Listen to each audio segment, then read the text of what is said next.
Mga apo, kapag may narinig kayong tumatawag sa pangalan nyo sa gabi, huwag agad sasagot, baka hindi tao ang tumatawag. Kapag naputol ang walis, may bisitang darating na hindi inaasahan. Kapag may sumunod na aso sa inyo pauwi galing libing, huwag niyong hahayaang pumasok sa bahay, may dala raw yang ligaw na kaluluwa. Mga apo, huwag kayong sumisipol sa gabi, baka may ligaw na espiritong sumunod sa inyo.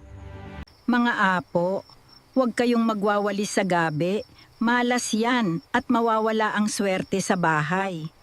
Mga apo, huwag kayong dumiretso ng uwi galing lamay, baka may sumamang espiritu sa inyo. Huwag kayong matutulog ng basa ang buhok, baka malamigan at lapitan ng masamang espiritu.